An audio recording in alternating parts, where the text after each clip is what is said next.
So it was time for another adventure. I needed to go somewhere that I hadn't really been before.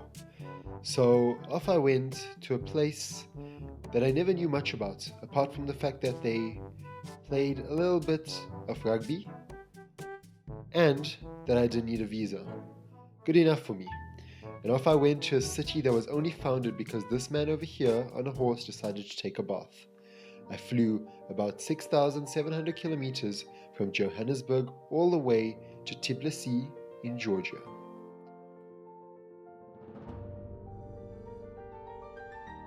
Georgia.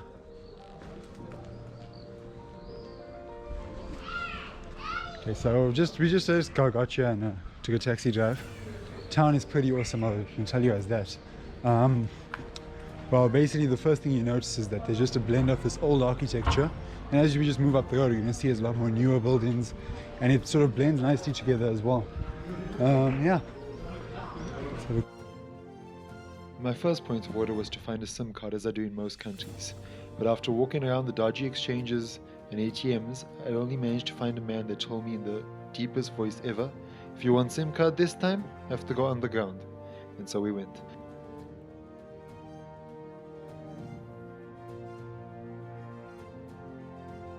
yeah, I'm just going to go under. We'll see if we can get a SIM card somewhere there.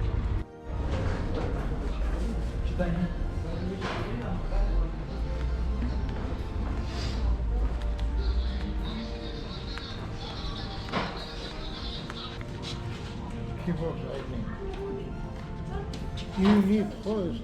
I need this. Oh, okay, no problem.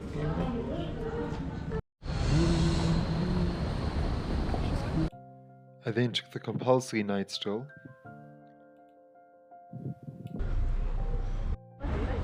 Right, so I've made it to the mosque area.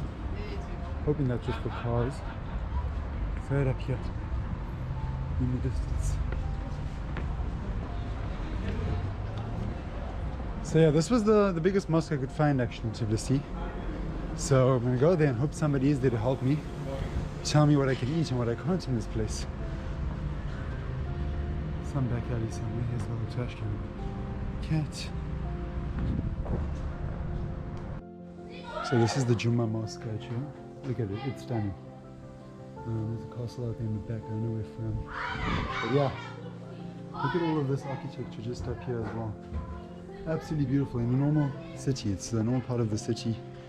Looks absolutely stunning. Like step back in time, you have kids playing soccer outside here. Restaurants, those sort of things.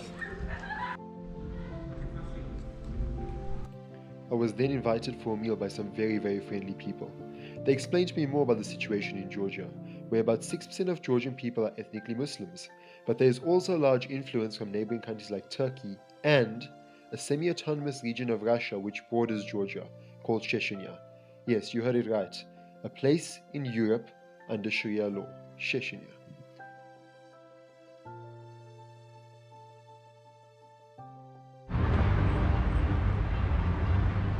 So yeah, just went to see if we could find find food, halal food. It's quite a real nice place there. You know, lots of the mosque itself had so much history about it. One of the guys from Chechnya, he was explaining to me about, you know, how the area, how it used to be two mosques, now it's one. They put it together. It's the biggest mosque in Tbilisi, and it's one of the oldest in this region. It's over 400 years old apparently. Look at this church right there. Oh, it's old. Yeah.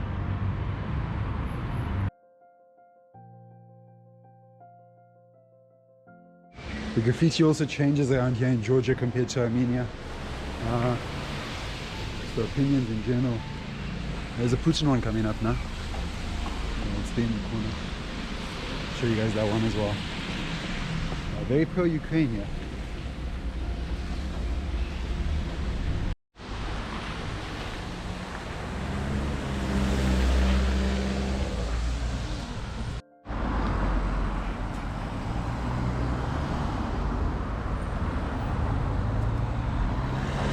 Some sort of government office.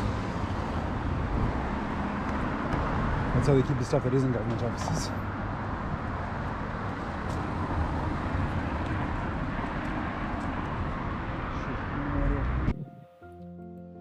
Tbilisi has got to be one of my favorite cities in the world.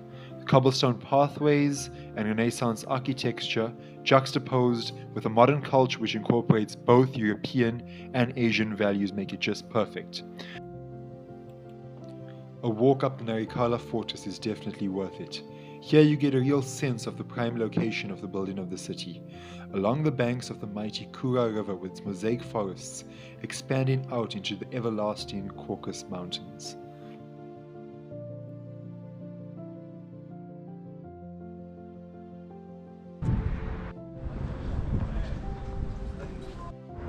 People still do live in the old city. There's some, well, typical residential apartments, not those that were moderated or, modified to fit the old city. Yeah, gives it a, Tbilisi's got a very clean mix of new and old. Yeah.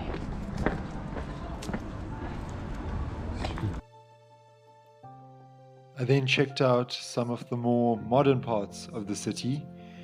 They really overdo it a bit with these glass finishes absolutely everywhere.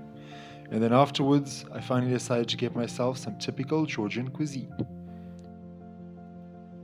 Now that over there is called kachipuri. Kachipuri is a traditional Georgian bread which is filled with more cheese than I think should be legal, and also has a little bit of egg in the middle. Personally, I found it a bit chewy, but in Georgia it's quite a staple. The University of Tbilisi even used it to measure inflation year on year, kind of like the Big Mac index.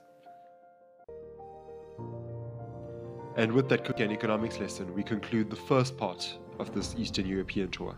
If you found this to just be maybe a good waste of your time, or generally like this type of content, please consider liking, sharing, or subscribing to find out more about this misunderstood part of the world.